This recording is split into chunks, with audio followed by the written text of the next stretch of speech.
Saudara, baik shalom. Sekali lagi shalom. Saudara senang beribadah? Bilang kiri kanan, saya senang beribadah. Ya, saya senang beribadah. Bisa bilang kiri kanan lagi, saya senang kau hadir di sini. Benar. Lihat wajahnya. Selamat datang Pak Rama, Ibu. Ya. Oke, senang. Saudara senang nggak? Lihat dulu kiri kanannya, absen dulu dong. Absen. Oh ini, halo Lanus, ya dan si kecil. Ya senang ya, senang ya. Oke, saudara kita bersyukur karena hari lepas hari kita tahu bahwa perjalanan hidup ini akan sangat membosankan ketika kita ada dalam sebuah rutinitas yang tanda kutip kita tahu kita lakukan itu namun hanya untuk sementara. Sebagai contoh, ada seorang yang berpikir karena divonis oleh dokter maka hidupnya tinggal 1 tahun lagi. Lalu dia melakukan semua rutinitas yang dia disuruh oleh dokter dan itu sangat membosankan. Sehingga akhirnya di dalam kisah itu dia mati sebagai pribadi yang tidak menikmati dunia ini. Tetapi kita bersyukur bahwa dalam perjalanan iman kepada Yesus, perjalanan iman di dunia ini adalah sesuatu yang mengasihkan, amin. Katakan mengasihkan. Benar saudara, kenapa saya katakan demikian? Karena berjalan bersama dengan Tuhan kita akan mengalami kejutan-kejutan rohani. Katakan kejutan-kejutan rohani. Masalahnya adalah kita kadang gak siap dengan kejutan-kejutan rohani yang Tuhan sediakan karena kadang-kadang tidak sesuai dengan ekspektasi kita. Satu kali ada seorang mahasiswa berkata seperti ini, mengapa saya sulit untuk percaya kepada Yesus?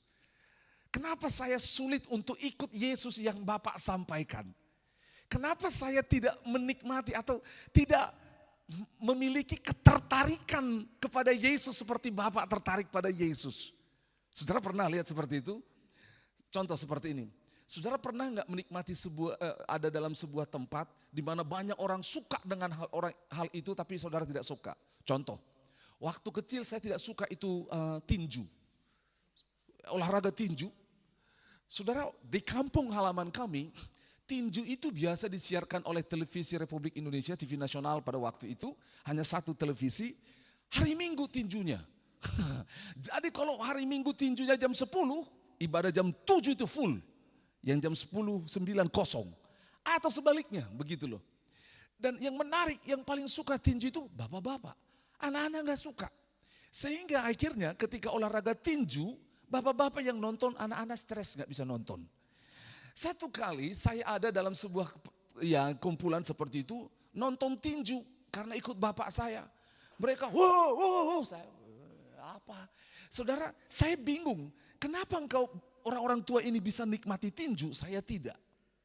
Sama, kemarin kami punya kesempatan berjalan doa keliling sampai ke Parepare, lalu bawa seorang teman, bukan dari Indonesia. Lalu kami ngomong soal durian. Kamu suka makan durian? Iya. Padahal belum makan. Masih membayangkan. Saya bilang itu enak sekali. Tidak enak. Saudara dia bilang, bagaimana bisa kamu bilang makan durian itu enak? Saya enggak. Nah paham maksudnya? The same way. Hal yang sama. Bagaimana bisa seseorang itu bisa taat, percaya, senang ikut Tuhan. God addicted, seakan-akan dia ketergantungan kepada Tuhan. Tapi orang lain, biasa saja bos.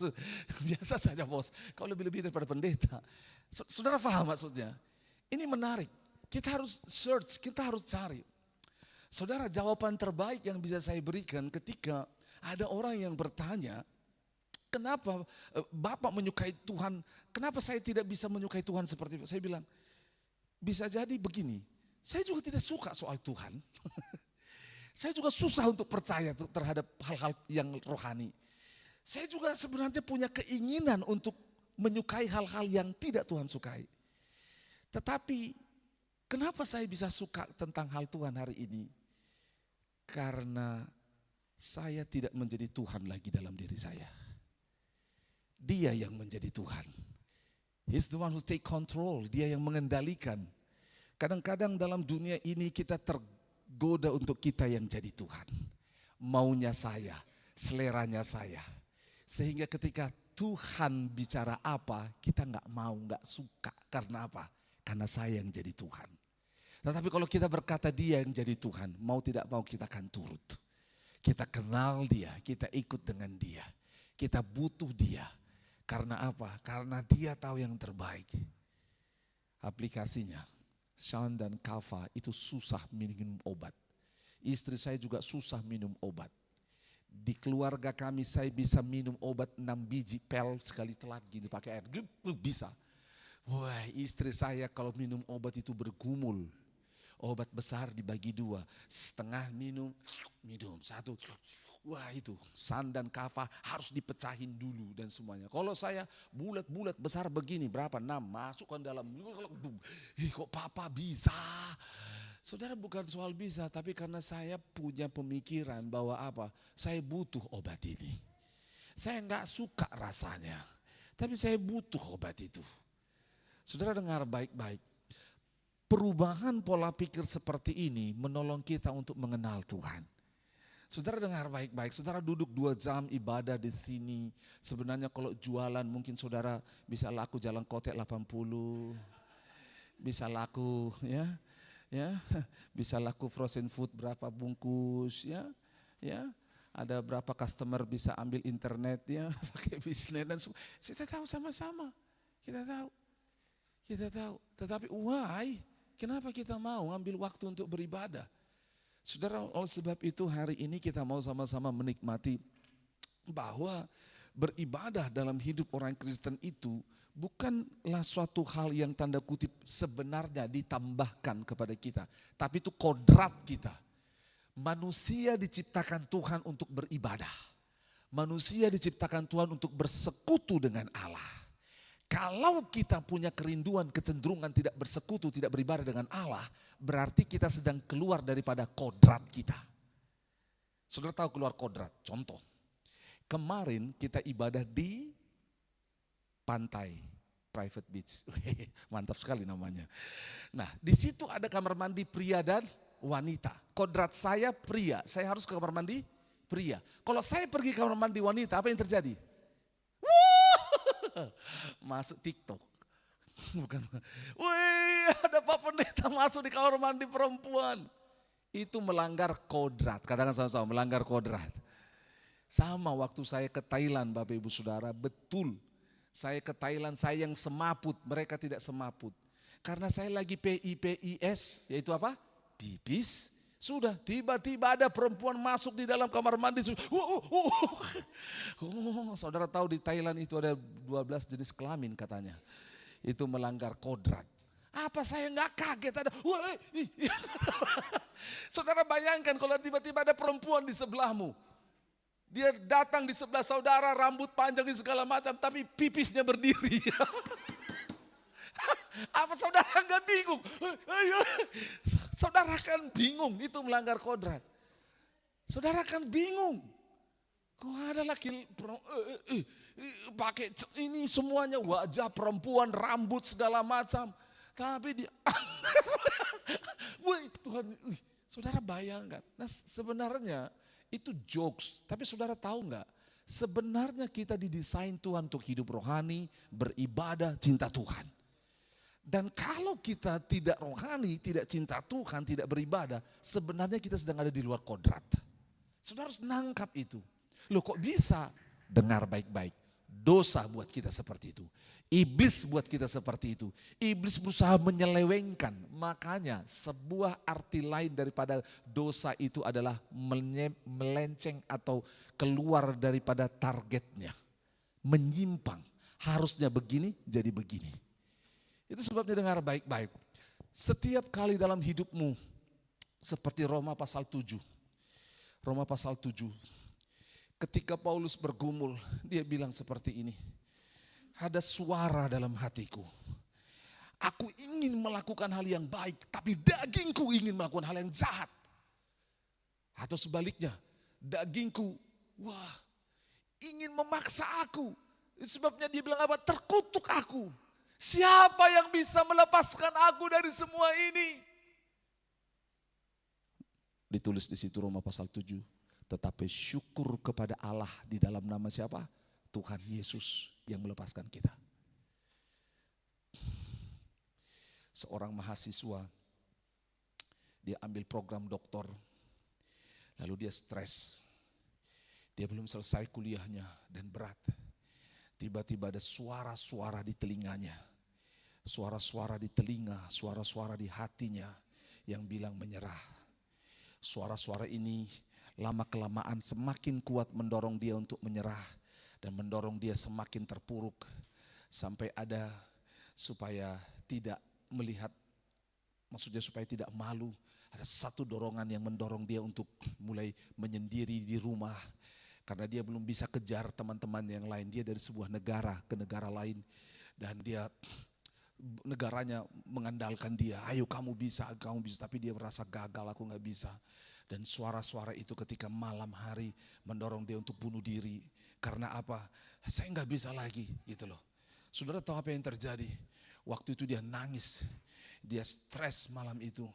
Dan dia mau berpikir mau mengakhiri diri. Waktu dia mau mengakhiri hidupnya, tiba-tiba ada suara yang lain yang bicara. Dan di bersuara itu berkata bahwa apa? Aku menciptakanmu istimewa serupa segambar denganku. Dia kaget suara itu. Dan itu mendorong, membangkitkan dia. Sehingga akhirnya apa yang terjadi? Dia bilang, dia teriak, Tuhan, aku terlalu sibuk untuk kuliah. Aku terlalu sibuk untuk penelitian.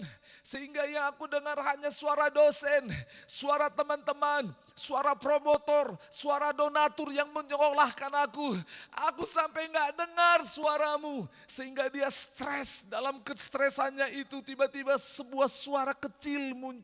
Suara dari Tuhan yang selama ini dia sembah. Yang orang tuanya ajarkan kepadanya. Dan suara kecil itu dia ambil keputusan. Ini suara yang besar, yang kuat, yang bisa menghancurkan hidupnya untuk dia mati dan bunuh diri supaya dia menyerah dan tidak membawa malu keluarga dan negaranya. Tetapi suara kecil dari Tuhan ini yang pernah dia dengar, dia memutuskan untuk aku berpindah dari suara negatif ini. Aku dengar suara kecil ini dan dia menangis sejadi-jadinya di kamar itu. Dan dia bilang, tolong aku Tuhan, tolong aku Tuhan, tolong aku Tuhan. Hari itu dia menemukan harapan yang baru. Sehingga akhirnya dia menyelesaikan studinya dengan excellent. Dan dia kembali ke negaranya. Dan dia menjadi seorang contoh untuk ribuan mahasiswa. Untuk tidak menyerah karena sulitnya tantangan hidup. Oleh sebab itu dengar, mengapa saya harus sampaikan ini? Bulan ini kita tahu sama-sama, kita belajar firman Tuhan. Kita belajar tentang benar-benar menjadi murid Kristus melalui tetap dalam firman. Katakan, tetap dalam firman. Sekali lagi, tetap dalam firman. Pak Leo kemarin berkhotbah sangat bagus sekali tentang benih. Saudara tahu benih, sama-sama katakan benih. Saudara dengar baik-baik, saya senang waktu saudara hanya dengar sekali khotbahnya Pak Leo, saya dengar sampai 3 kali. Sehingga saya tahu harus di mana saya harus masuk. Saudara dengar baik-baik. Fiel bantu saya, mana nak yang Pak Tuhan minta. Saudara, kemarin waktu saya ke Parepare lewat Pangkep dan akhirnya beli jeruk. Jeruk terbesar di dunia, namanya jeruk apa? Ya, jeruk Pangkep, bukan jeruk Bali lagi ya. Kenapa harus Bali sebenarnya? Saya juga bingung itu ya. Padahal ya tak tahulah apalah ya. Saudara lihat ini. Ada biji di tangan saya. Ini biji jeruk Bali. Saudara tahu ini menarik. Sudah dikhotbahkan sama Pak Leo kemarin. Biji ini punya kekuatan. Ini bijinya berapa? 1. Tapi ketika ditanam, tumbuh, menghasilkan banyak buah. Menghasilkan berapa biji? Banyak sekali dari 1. Pak Leo sudah ajarkan kemarin. Gitu loh, Pak Leo sudah ajarkan kemarin. Bahwa di wadahnya, mau ganti wadahnya boleh, terserah. Nah, tapi dengar baik-baik. Saya tanya saudara, lihat biji ini, semua saudara bisa lihat ini ya. Kalau biji ini ditaruh di atas ini, apalagi namanya ini, kaca. Lihat ya, ini bijinya dia taruh di atas kaca. Ini dia wadahnya. Saudara sudah lihat di atas kaca. Dan Kita tahu biji ini. Saudara dengar baik-baik. Saya tanya sama saudara, ini biji kalau didoakan, ditumpangin tangan, ayo bertumbuh, kau bisa. Wah,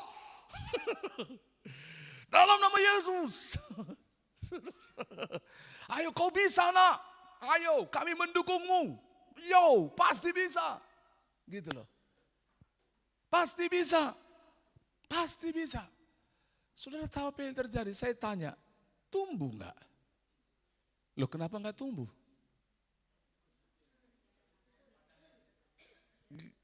Tidak pada tempat yang tepat. Karena tempat yang tepat itu susah dicari. Buktinya di belakang, lihat sampai sekarang mereka belum bisa dapat. Saudara dengar baik-baik. Gak bisa. Nggak bisa. Saudara tahu, benih ini kalau tidak jatuh di tanah yang tepat, Pak Leo kemarin khotbah, tanah itu bicara tentang hati manusia, betul? Ada berapa jenis? Yang pertama dikatakan di mana? Di pinggir jalan. Nggak tumbuh, langsung dicuri iblis, betul? Burung ambil. Yang kedua di mana? Di berbatu-batu. Bagaimana? Tumbuh gak? Tumbuh, tapi apa? Nggak punya akar. Betul? Mudah jatuh. Selanjutnya di mana? Semak duri, tumbuh gak? Tumbuh, tapi apa? Kerdil. Kerdil. Tetapi kita tahu sama-sama sebelum kita tanah yang keempat, kita mau cek dulu nih. Kitanya di mana nih? Tanah hati kita yang mana nih?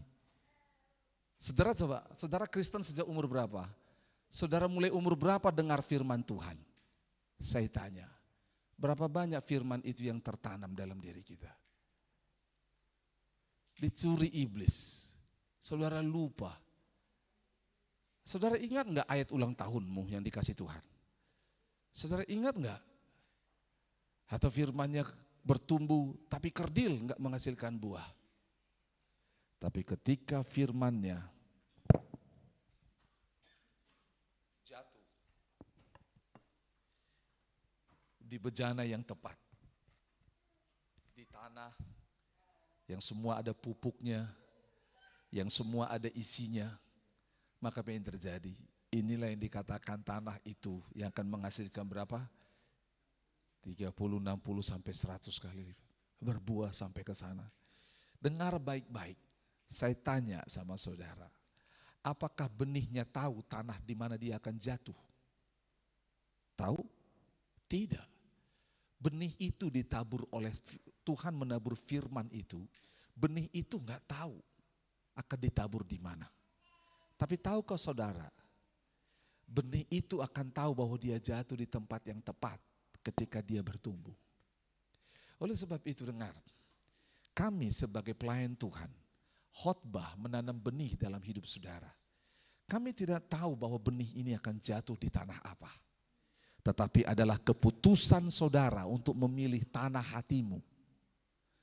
Engkau pilih tanah hatimu dalam setiap ibadah, dalam setiap perjalanan rohanimu. Engkau yang pilih setiap hari. Apakah hatimu adalah pinggir jalan? Apakah hati kita berbatu-batu? Apakah hati kita dipenuhi semak duri atau tanah yang subur? Tanggung jawab saudara, tanggung jawab kita. Jangan pikir itu tanggung jawab orang lain. Anak-anak semua lihat ke atas, ke depan. Jangan pikir itu tanggung jawab orang tuamu. Anak-anak PA dengar, jangan pikir itu tanggung jawab pembimbingmu. Jangan pikir itu tanggung jawab pendetamu. No. Itu tanggung jawab saudara untuk membajak tanah hati kita. Kau yang harus pilih, kita yang harus pilih. Karena dengar baik-baik, ini benih ada di tanah. Ini benih ada di mana? Di kaca. Saudara dengar baik-baik. Sebagai hamba Tuhan kami akan mendoakan ini. Tuhan tumbuhlah dalam nama Yesus. Karena kita tahu sama-sama, siapa yang memberi pertumbuhan? Siapa yang memberikan pertumbuhan? Roh Kudus yang berikan pertumbuhan. Bukan kami, bukan kita. Bukan. Konsumsi di gereja tidak membuatmu bertumbuh. No. Tuhan yang berikan pertumbuhan, Roh Kudus yang berikan pertumbuhan. Tapi dengar baik-baik, doanya sama, firmannya sama, harapannya sama, Roh Kudusnya sama. Tetapi yang buat dia bertumbuh Tuhan. Tapi dia tahu, lihat. Itu sebabnya di antara kita, saudara tahu sendiri, kita sendiri tahu tanah hati kita. Itu sebabnya engkau akan tahu perjalanan imanmu ke depan.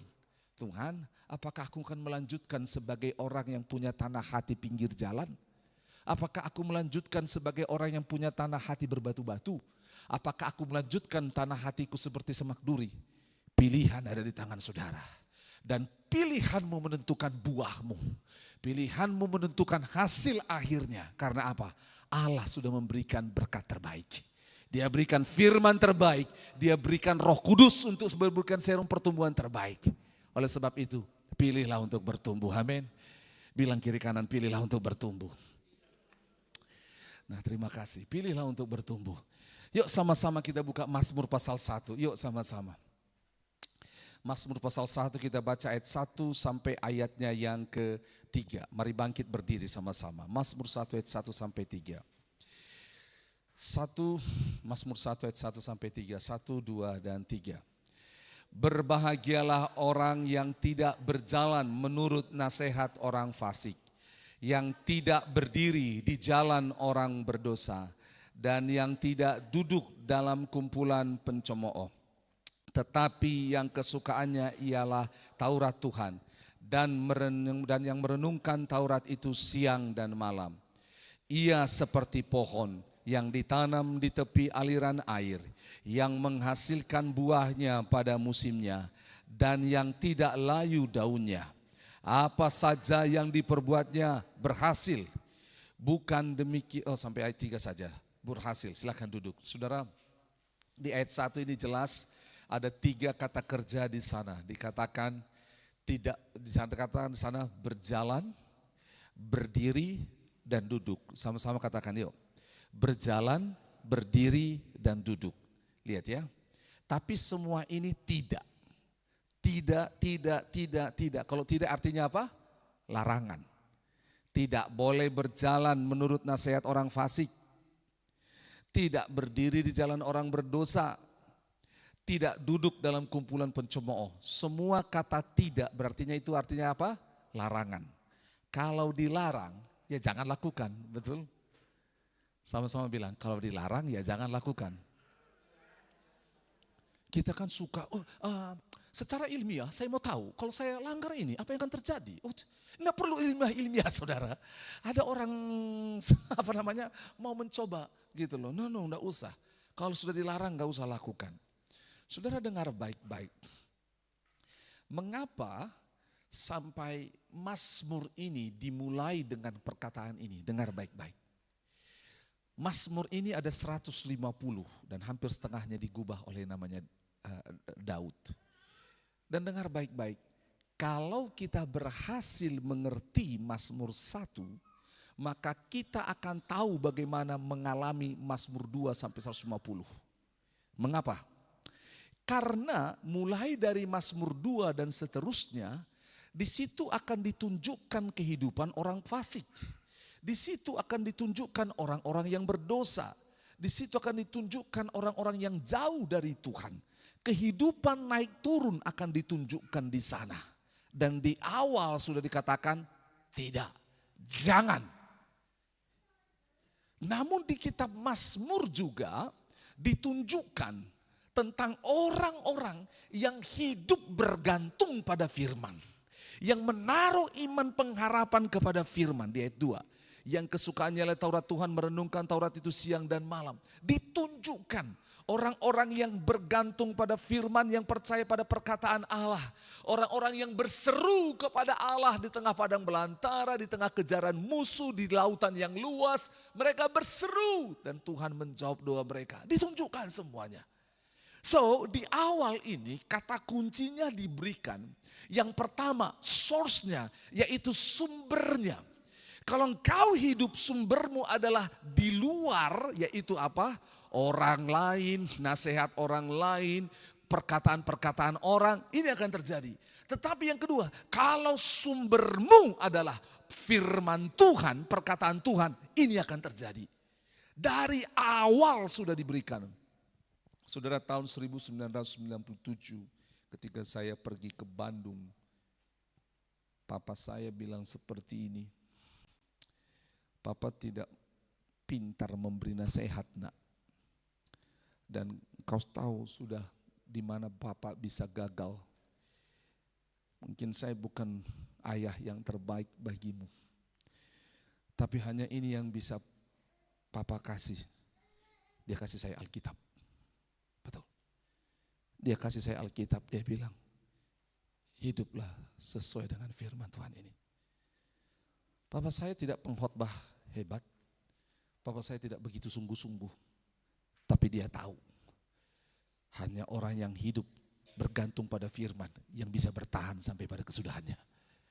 Dia bilang, papa belum jadi pelaku firman yang baik. Tetapi papa mau kasih tahu. Bisa. Nah, oleh sebab itu ayat 2 ini sama-sama dikatakan, lihat baca. Tetapi yang kesukaannya, katakan kesukaan. Saudara, ada gak suka terhadap sesuatu? Oke, coba sama-sama ya kita bermain. Ada gak sesuatu makanan yang saudara sukai? Ada? Oke, ada gak? Kalau sudah ada, taruh di kepikiran saudara. Sudah? Sekarang tutup mata. Coba nikmati makanan itu.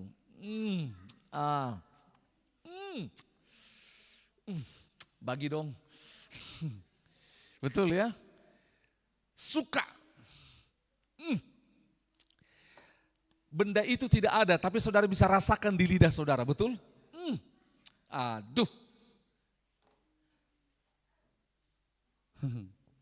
Minggu lalu saya sedang ada di Bali 1 hari. Dan saya satu kamar dengan seorang kakak rohani. Dan dia bilang gini, Gus suka kopi enggak? Suka. Kopi dari mana? Dia bawa kopi dari Aceh. Ini saya pesan khusus. Kopi dari Takengon. Saudara, kami minum kopi itu berdua. Kami lewat sarapan, skip sarapan. Lalu pertemuan dari pagi sampai siang jam 12 saya enggak ambil konsumsi. Saya bilang sama dia, Bang, tahu tidak? Itunya rasanya kopi masih ada di mulut saya sampai sekarang. Sudah 6 jam. Karena apa? Saya suka dengan kopi itu. Gitu loh. Jadi pikiran saya, aroma itu seakan-akan nempel di hidung saya. Dan kopinya masih ada di mulut saya. Kenapa bisa? Karena suka. Karena suka. Katakan sama-sama, karena suka. Oke. Saudara pernah suka enggak dengan seseorang? Kalau saudara pernah suka dengan seseorang, pasti saudara pengen lihat dia, betul? Kalau ada yang halangi, as dulu ya. Lagi duduk gini tiba-tiba, apa SSB, itu kan, ada buka gini, pura-pura angkat gini, karena apa? Suka. Tapi kalau nggak suka gimana? Apa tuh pura-pura itu? Benar, karena apa? Tidak suka, betul? Karena tidak suka. Saudara di lampu merah, tiba-tiba ada di lampu merah, nggak suka, saudara belok kiri. Padahal saudara kan jauh jalannya, karena nggak suka. Tapi kalau saudara suka, saudara akan lihat terus, sampai wajahnya kemerah-merahan. Berflower-flower, berbunga-bunga maksudnya. Karena suka, katakan karena suka. Dengar baik-baik. Bisa enggak kita buat firman Tuhan seperti itu ya? Saya suka. Wow. Jadi bukan gini. Siapa yang khotbah hari ini? Mr. X. Enggak usah lah. Tapi enggak apa-apa, aku datang. Karena apa? Kan Mr. X selalu datang bawa koper. Dalam kopernya ada uang. No. Saudara tahu bahwa itu firman. Katakan firman. Karena apa? Kita suka pada firman Tuhan. Suka. Yang pertama suka. Yang kedua katakan sana merenungkan Taurat itu siang dan malam. Oke, dengar baik-baik. Ini konteks perjanjian lama. Percaya nggak percaya, dengar baik-baik ya. Percaya nggak percaya, googling. Kalau saudara punya Alkitab elektronik di handphonemu, cek di dalam perjanjian baru tidak pernah disuruh kita merenungkan firman Tuhan. Langsung bilang, tuh kan, berarti cocok, nggak perlu baca Alkitab. Itu Taurat, itu perjanjian lama, nggak perlu direnungkan. Sama, itu perpuluhan hanya di perjanjian lama, nggak ada di perjanjian baru, nggak perlu dilakukan. Saudara dengar baik-baik. Why? Kita perlu tanya. Saya juga, saudara coba googling Alkitab elektronik saudara. Hanya 2 kata merenungkan di dalam perjanjian baru. Dan satunya itu merenungkan yang dekat dengan Alkitab, yaitu seperti Maria. Waktu malaikat itu berbicara kepada dia tentang perkataan malaikat tentang kelahiran Yesus. Dia menyimpan di dalam hati, dia merenungkannya. Kenapa di perjanjian baru tidak disebut renungkanlah firman itu siang dan malam? Saudara pernah cek enggak? Oh iya ya, dengar baik-baik. Di perjanjian baru, di perjanjian lama, sebenarnya Alkitab ini aslinya tidak ada perjanjian baru, tidak ada perjanjian lama. Kitab kita satu, manusia yang membedakannya. Ya, saudara tahu, di era perjanjian lama sebelum kedatangan Yesus, mereka enggak punya kitab seperti kita ini. Mereka enggak punya. Makanya dikatakan renungkan. Kata renungkan ini bukan gini saudara. Bukan. Kata renungkan ini dari bahasa aslinya adalah dia mengulangi perkataan ini terus menerus sambil berbisik. Gitu loh. Contoh Mazmur 23. Bagaimana merenungkan Mazmur 23? Mazmur 23 itu direnungkan dengan apa? Melakukan apapun siang dan malam sambil bekerja. Dia melafalkannya. Tuhan adalah gembalaku, takkan kekurangan aku. Ia membaringkan aku di padang rumput yang hijau. Dia menuntun aku ke air yang tenang. Dan jiwaku mendapat kelegaan. Gadamu dan tongkatmu, itulah yang menuntun aku. Saudara, itu merenungkan, ngomong terus sehingga memenuhi hati pikiran. Itu kata merenungkan. Mengapa mereka melakukan itu?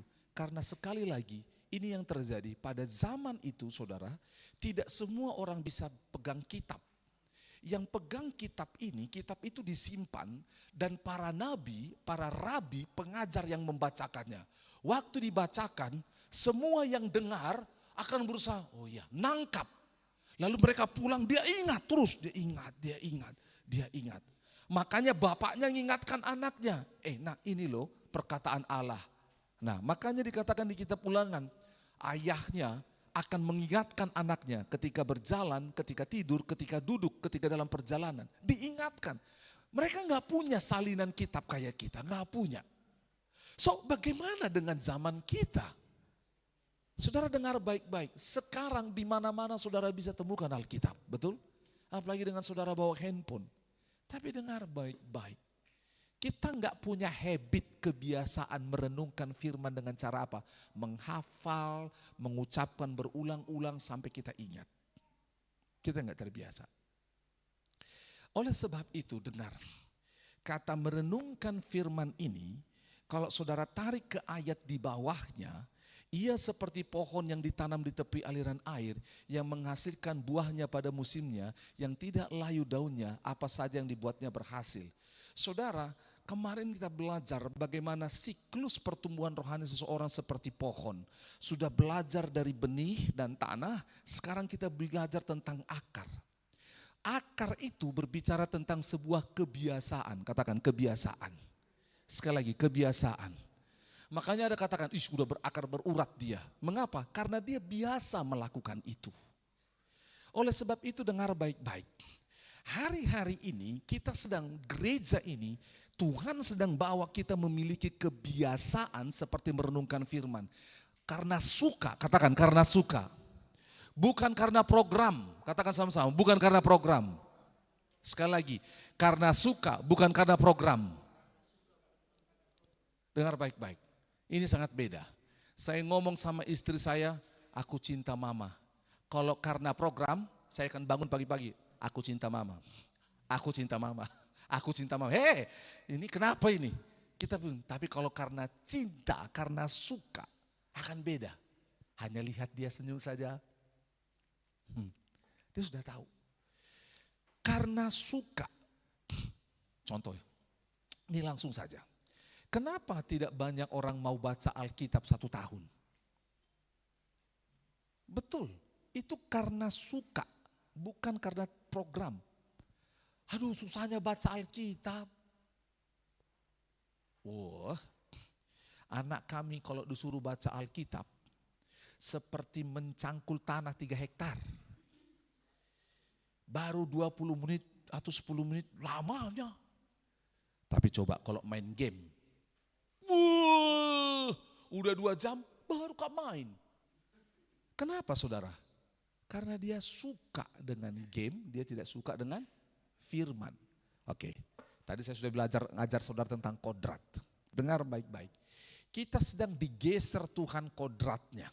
Dari suka dengan hal dunia tadi. Nasihat orang fasik, kumpulan pencemooh, orang-orang berdosa. Sedang digeser kepada firman. Akar itu bicara soal merenungkan sebuah kebiasaan. Katakan kebiasaan. Susah buat kebiasaan. Betul, susah. Susah menimbulkan kebiasaan on time. Makanya jangan pakai bahasa on time. Gak cocok on time di Indonesia. Karena on time, dibilang dia apa? Di atas waktu. Nah, jadi gak pernah tepat waktu. Makanya orang sana gak pakai kata on time, tapi just in time. Pada waktunya. Susah membuat sebuah kebiasaan. Contoh ya, di keluarga siapa di sini yang ada kebiasaan bangun pagi, selamat pagi, atau ketemu orang shalom, masuk rumah selamat pagi dan semuanya. Saudara, di keluarga kami nggak biasa. Waktu saya menikah dengan Kak Eci, itu membiasakannya nggak mudah. Selamat pagi Pak. Nggak mudah. Buka pintu masuk aja. Kalau Kak Eci buka pintu shalom, dalam hati kalau buka pintu shalom ada yang jawab dari dalam shalom, Saudara gak mudah itu membuat sebuah kebiasaan. Hari ini saya bisa karena apa? Itu diulang secara rutin, terus diulang. Itu diulang. Saudara, yuk sama-sama kita baca di kitab Kolose. Kolose 2 ayat 6 sampai 7. Indri siapkan gambarnya nanti. Kolose 2 ayat 6 sampai 7. Kita baca sama-sama ya. Kolose pasal 2 ayat 6 sampai 7. 1, 2, 3. Kamu telah menerima Kristus Yesus, Tuhan kita. Karena itu hendaklah hidupmu apa? Tetap dalam Dia. Terus hendaklah kamu berakar dalam Dia dan dibangun di atas Dia. Hendaklah kamu bertambah teguh dalam iman yang telah diajarkan kepadamu.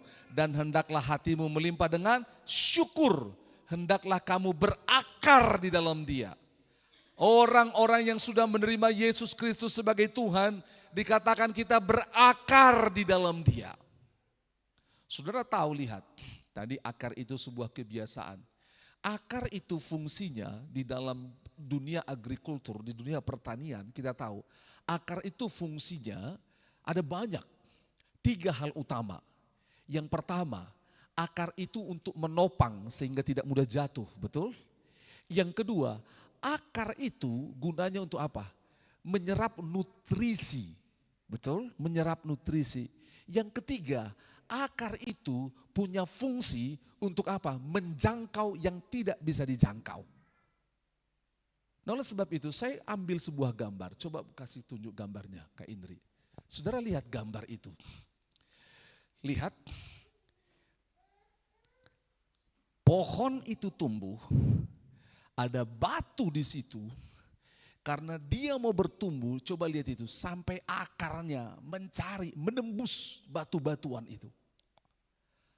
Artinya apa? Karena dia tahu tugasnya akar itu memberi pertumbuhan. Katakan memberi pertumbuhan.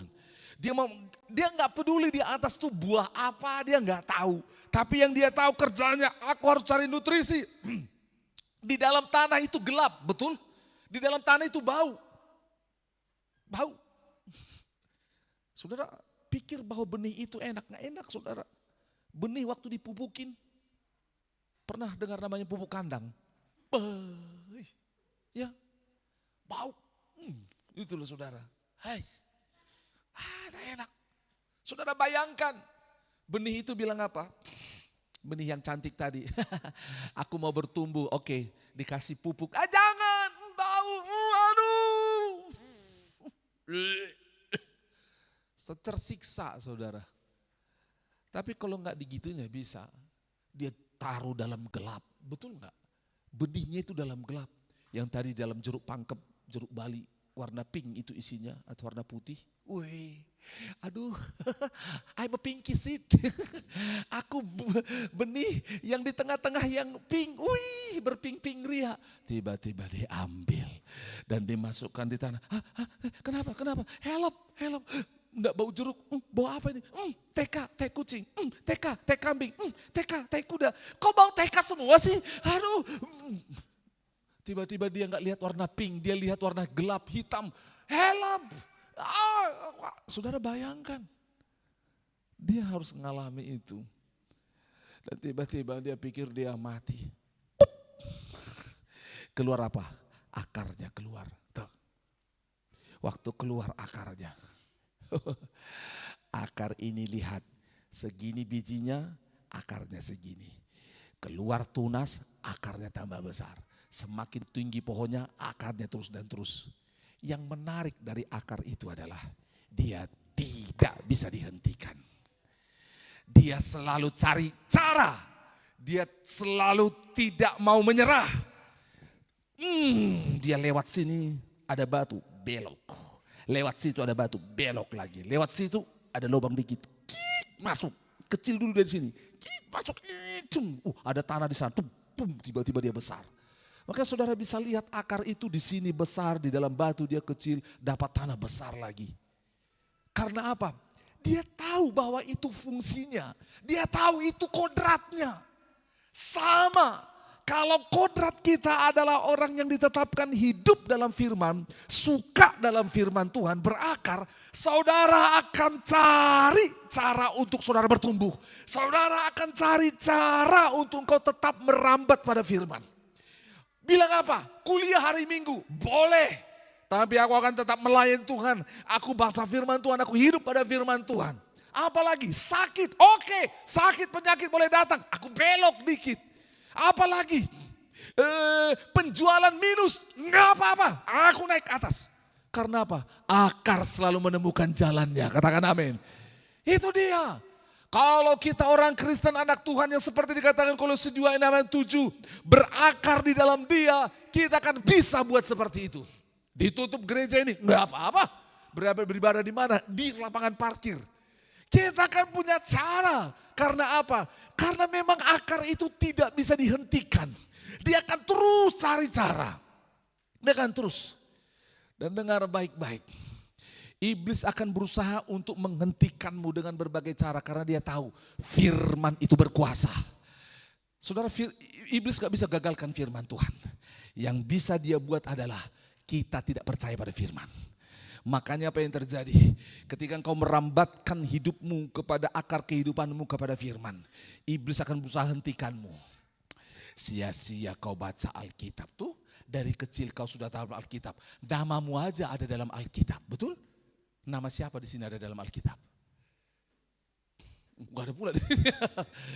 Oh, nama saya nggak ada. Nama saya ada dalam Alkitab ini, Agus, karena ditulis. Sampai loh, nama saya Lukas, udah dalam Alkitab. Tidak, no, dengar baik-baik. Saya mau sampaikan ini kepada saudara. Mengapa kita menjadi orang-orang yang tidak bisa mengalami kehebatan, kebesaran Tuhan? Mengapa kita menjadi orang yang terbatas? Karena sekali lagi, akar kita tidak merambat kepada hal yang tepat. Circle kita tidak merambat kepada hal yang tepat. Ketika kita nggak punya firman, maka apa yang terjadi? Seperti tadi yang saya sebut itu, mahasiswa itu, yang doktor itu. Dia nggak punya firman. Perkataan yang dia dengar hanya itu tadi, nasihat, dosen, ini semuanya. Tapi nggak dengar firman. Sehingga akhirnya apa? semua perkataan manusia, dosen, semua motivator yang dia dengar, itu enggak sanggup untuk menembus batu yang dia hadapi. Tetapi sampai akhirnya dia sampai pada titik, dia sampai pada firman. Dan dia membuat akar hidupnya ke sana. Firman itu menjadi seperti akar yang membawa dia untuk boleh tembus dalam semua hal yang sulit itu. Dan oleh sebab itu dengar, firman ini menarik. Dikatakan tetap dalam dia, berakar dalam dia, dibangun di atas dia. Ini bagian terakhir. Saudara, Mazmur 11 ayat 3 berkata, apabila dasar dihancurkan, apakah yang dapat dibuat oleh orang benar itu?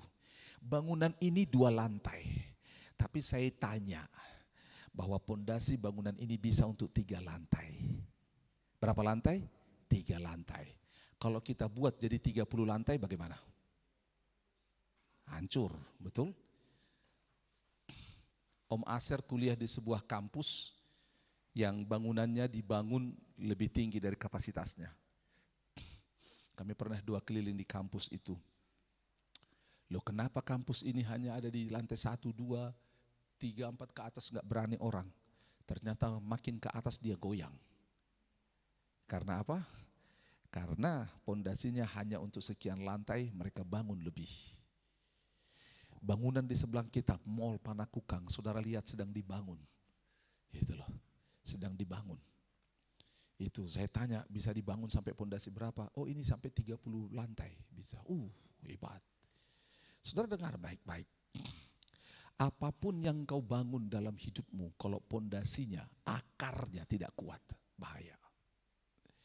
Saya sudah pernah kasih contoh di Hotel Sarison. Saya ambil sebuah meja, saya suruh Pak Marto naik di atas. Saudara masih ingat kejadian itu? Semoga Pak Marto nonton YouTube khotbah ini. Saya suruh dia naik di atas meja itu. Berani dia naik sendiri, naik. Bangun hidup di atas yang namanya meja ini. Oke. Sekarang Bapak berumah tangga, ya, punya istri, ya, Ibu Wanti. Saudara tahu Ibu Wanti, ya? Ibu Wanti berani naik di sini? Oh, enggak berani, Pak. Enggak berani. Anaknya Amsal, berani naik di sini? Oh, enggak berani, Pak. Karena apa? Mejanya enggak kuat untuk ngangkat. Benar. Lalu saya ajak mereka naik di atas panggung. Pak Marto naik di atas panggung. Oke, ini dasarnya. Pak Marto berani ajak istri sini, oh berani. Dia ajak istri maju, naik di atas. Ajak anak berani, 1 naik. 2 naik. Sampai semua anaknya, enggak semua kemarin itu naik. Tapi semua bisa bertahan di atas. Nah sama. Saya bisa khotbah lebih panjang tentang akar ini. Tapi saya tergoda dalam hati, mau nanya sama saudara, bagaimana dasar hidup kita? Yang bujang-bujang dengar, kau mau menikah, kau pacaran, mau menikah, kau punya dasar yang kuat tidak?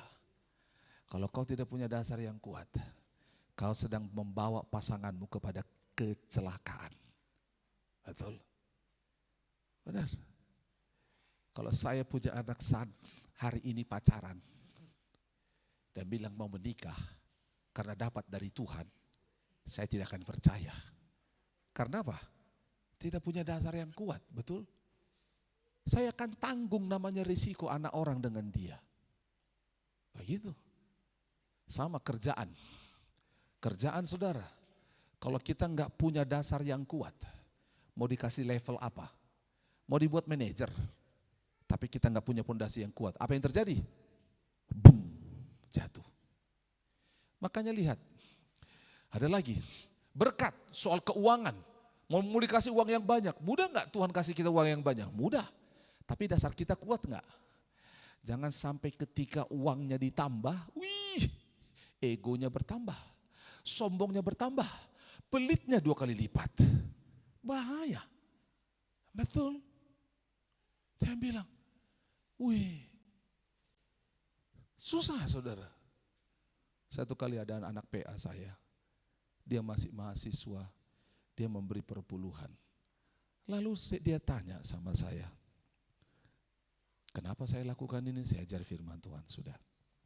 Saya tanya, mudah gak menurutmu memberi 1/10 dari uang yang kamu punya hari ini? Mudah bang, mudah. Oke. Terus mudah. Mulai dia kerja. Mudah nggak kasih 1/10 dari sini? Agak mudah bang, mulai. Dan sampai satu kali saya mendarat di sebuah kota, dia jemput saya. Naik BMW yang hanya 2 pintunya. Dan saya bilang, wah saya belum pernah naik mobil seperti ini, mewah sekali. Lalu saya tanya sama dia, mudah nggak memberi persepuluhan dari semua uang yang kamu terima selama ini? Dia diam.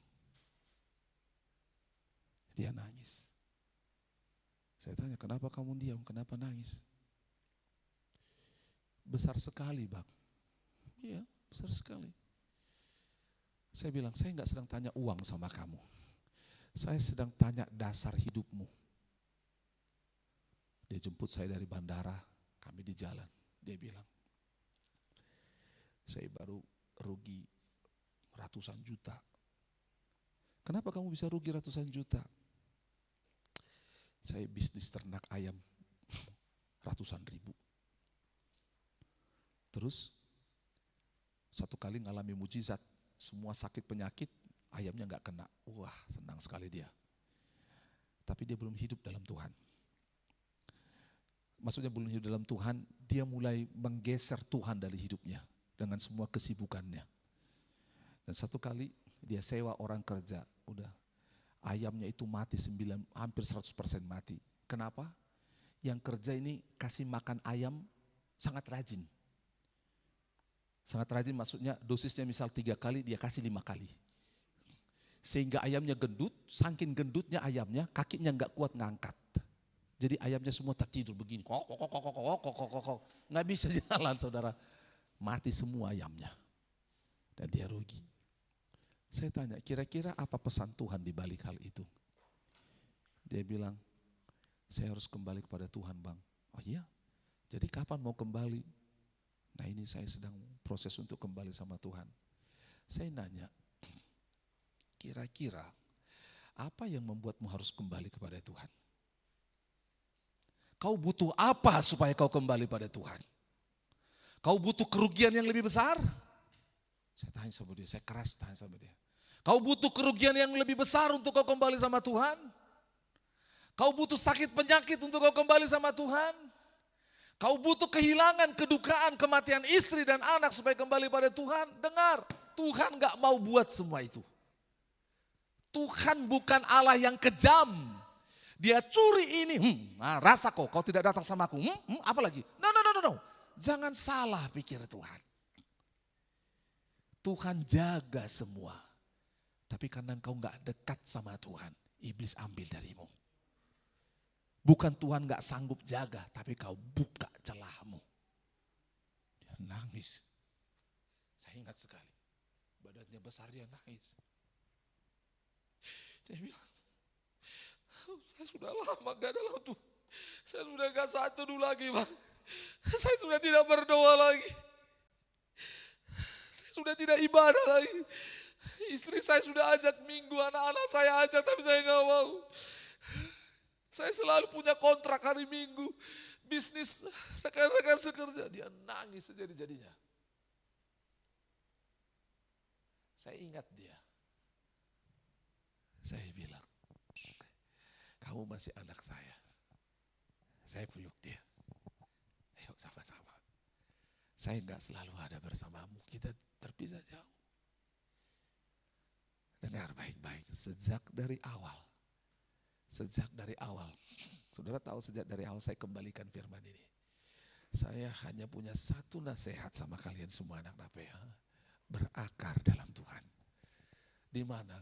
Kemana akarmu hari ini? Siapa circlemu? Saya bisa pinjam handphonemu? Saya pinjam handphonenya. Coba kasih tunjuk saya di handphone ini. Siapa temanmu dalam handphone ini yang menolong pertumbuhan rohanimu? Dia hanya punya nama bisnismen di handphonenya yang menolong uangnya tumbuh, tapi nggak pernah punya orang yang rohaninya bertumbuh.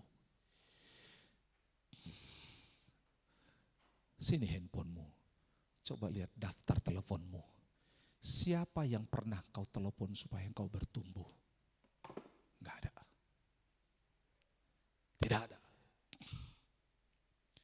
Jadi saya bilang, kejadian hari ini, dampak buruk hari ini bukan terjadi karena satu, dua hal dalam waktu yang singkat, tetapi dalam waktu yang lama. Dia nangis, dia bilang. Saya bilang, ya puji Tuhan hari ini kita ketemu. Saya gak punya jadwal sebenarnya ke kota ini, tapi entah karena apa Tuhan harus buat saya lewat kota ini, transit di kota ini, dan saya bertemu denganmu. Mau kembali pada Tuhan? Iya Bang. Nanti malam kita ketemu lagi, bawa istrimu sama anak-anakmu. Iya Bang. Kami ketemu istri dan anaknya. Saya bilang, cerita sama istrimu siapa saya supaya jangan kaget. Ya, karena saya nggak kenal istrimu. Ya, saya panggil istrinya, anaknya. Saya ngobrol sama mereka. Ngobrol sama mereka. Saya kasih tahu, nggak ada yang lain kecuali cinta sama Tuhan. Saya kasih tahu sama istrinya, sama anaknya. Nggak ada. Saudara tahu apa yang terjadi? Waktu saya kasih tahu itu, istri sama anaknya flat, datar. Masih ingat khotbah yang lalu? Indra perasa rohaninya sudah mati. Nggak suka dengan hal rohani tentang Tuhan. Hanya tahu uang dan uang. Saudara dengar, itu kebiasaan. Oleh sebab itu kita akan tutup, karena kita mau ambil perjamuan kudus. Akar hidup kita kepada firman. Katakan, kepada firman.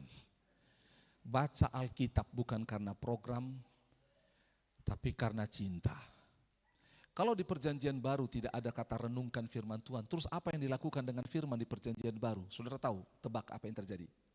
Yang paling banyak yang berpadan dengan firman, bukan renungkan, tapi apa? Lakukan.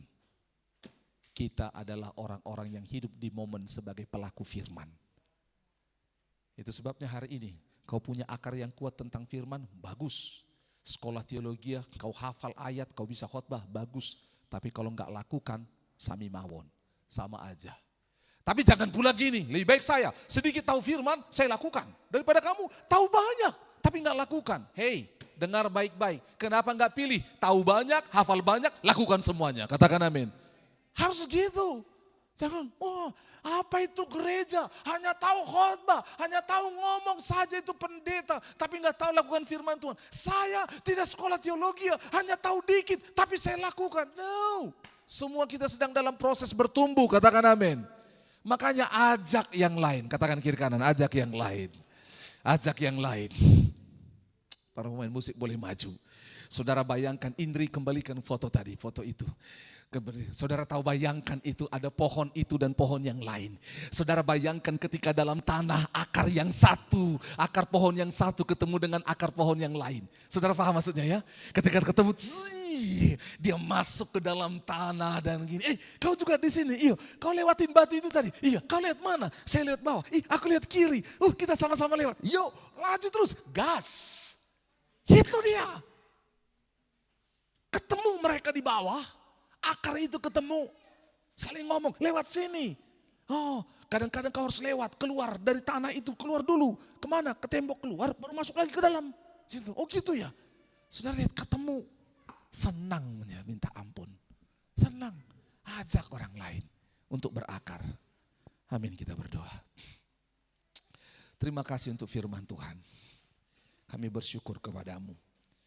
Hari ini, Tuhan, hanya Engkau yang bisa membuat kami cinta pada firman-Mu. Seperti bangsa Israel yang sangat suka dengan makanan Mesir. Dan mereka mengingatnya di pikiran mereka. Dan selalu berkata, aku teringat dengan makanan di Mesir.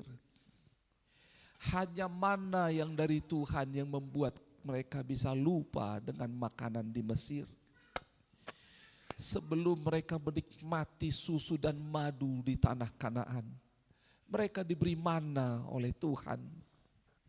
Tuhan, kami berdoa hanya Engkau yang bisa membuat kami bisa melupakan manisnya dunia ini dan bisa menikmati manisnya hidup bersama dengan Tuhan.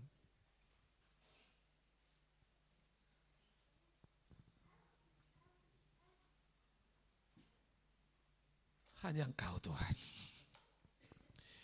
Saya rasa pagi hari ini Tuhan mau bicara tentang kasih, tentang cinta kepada Dia. Karena itu yang dikatakan di kitab Efesus pasal yang keempat.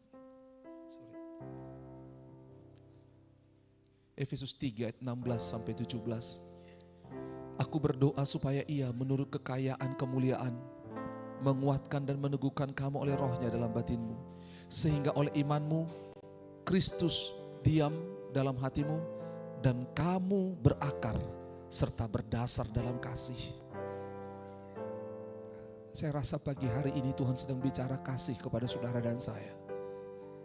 Dia mau akar hidup kita pada firman, akar hidup kita pada kasih Allah. Responi panggilan Tuhan. Ku cintakan rahmat-Mu nyata bagiku, hidupku di dalam tangan-Mu. Sejak pagi ku terbangun sampai ku tertidur, ku nyanyi kebaikan-Mu Tuhan. Sepanjang hidupku Kau setia, sepanjang hidupku Kau sangat baik. Nafasku memuliakan-Mu, ku nyanyi kebaikan-Mu Tuhan. Mari bangkit berdiri bersama-sama. Waktu nyanyikan pujian ini dengan hati sama-sama katakan suaramu. Makasih. Tuntunku lewati api, dalam gelap Kau ada bagiku. Mari panggil Dia Bapa. Ku tahu sungguh Kau Bapakku dan sahabatku. Ku saksikan kebaikan-Mu Tuhan. Sepanjang hidupku Kau setia, sepanjang hidupku Kau sangat baik. Nafasku memuliakan, oh jadi ku nyanyi kebaikan-Mu Tuhan. Sepanjang hidupku Kau setia, sepanjang hidupku Kau sangat baik. Nafasku memuliakan-Mu, ku nyanyi kebaikan-Mu Tuhan. Sudah dengar baik-baik. Waktu menyanyikan ini, Tuhan kasih pandangan di hati saya tentang Yesus. Dan Dia berada di depan murid-muridnya. Dan Yesus berkata, aku tidak akan bersamamu lagi, tapi aku akan memberikan Roh Kudus asal kau percaya. Hari ini dengar baik-baik. Roh Kudus itulah yang akan menolong saudara untuk bertumbuh. Roh Kudus itu akan menolong saudara untuk bertumbuh, untuk mencintai Tuhan, untuk suka pada firman. Kembalilah kepada kodrat Tuhan. Kembalilah, bangun dasar hidupmu di atas firman, akar hidupmu, sehingga perkataan perbuatan kita semua dari firman Tuhan. Hari ini sungguh-sungguh di hadapan Tuhan, bilang sama Tuhan, Tuhan aku mau kembali kepadamu. sepanjang hidupku, sepanjang hidupku kau ingat kesetiaan Tuhan. Sepanjang hidupku kau sangat baik. Nafasku memuliakanmu. Ku nyanyi Mari boleh angkat tanganmu sama-sama. kebaikanmu. Tenggelamlah dalam kebaikan Tuhan. Ingatlah kebaikan Tuhan. Katakanlah, sepanjang hidupku kau setia. Sepanjang hidupku kau sangat baik. Nafasku memuliakanmu. Oh, segenap hatiku.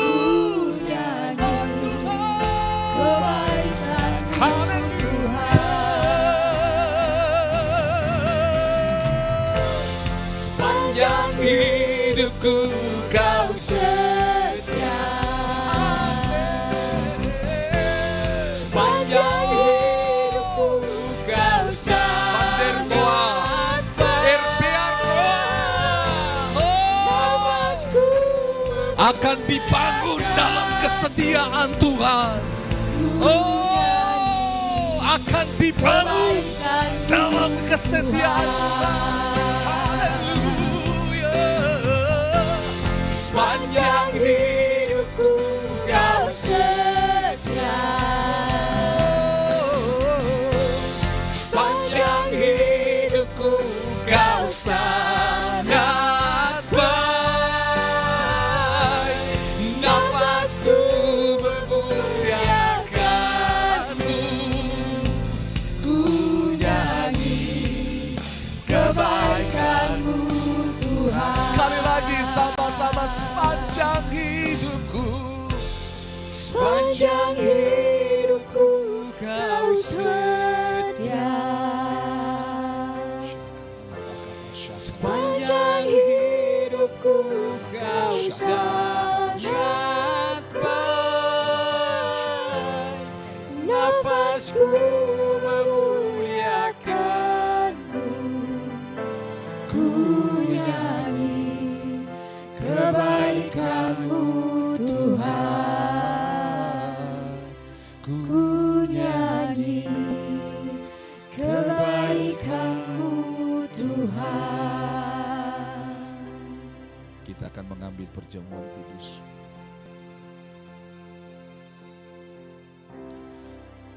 Sebelum kita mengambil perjamuan kudus, saya mendengar suara yang begitu kuat di hati saya. Tuhan berkata, akan kubangun dalam kesetiaanku. Akan kubangun dalam kesetiaanku. Siapapun di antara Bapak Ibu Saudara, engkau yang sedang bergumul untuk membangun sesuatu dalam hidupmu, membangun masa depan, membangun iman, membangun rumah tangga, membangun usaha, membangun pelayanan. Tuhan bilang, aku akan membangunnya dalam kesetiaanku. Datang sama Tuhan, berakar pada perkataan, percaya pada firman, dibangun di atas dasar kasih Allah. Engkau bukan lagi orang benar yang goyah, karena dasarmu kokoh. Saat kita mengambil perjamuan kudus sebentar, izinkan Tuhan berbicara banyak kepada Bapak Ibu Saudara. Izinkan Tuhan berbicara banyak kepadamu. Ambil waktu ini, jangan buru-buru, nikmati Tuhan.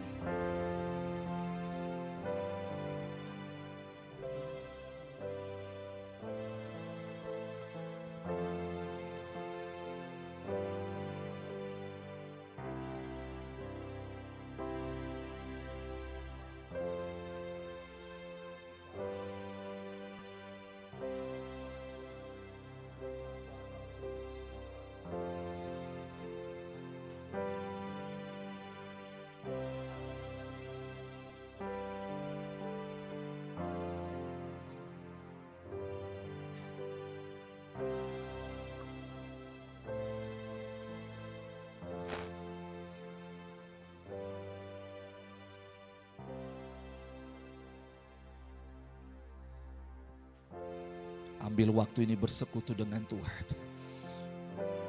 Jangan buru-buru, nikmati.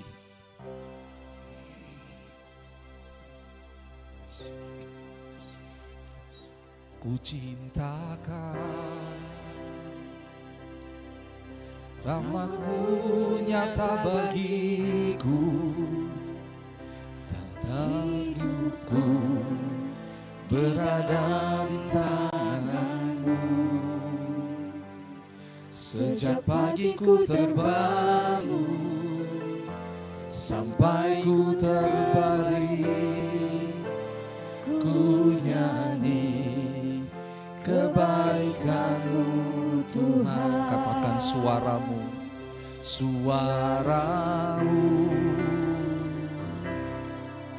tuntunku lewati api dan gelap, Kau ada bagiku.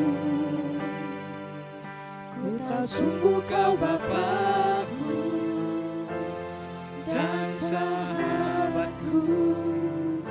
Ku saksikan kebaikan-Mu Tuhan.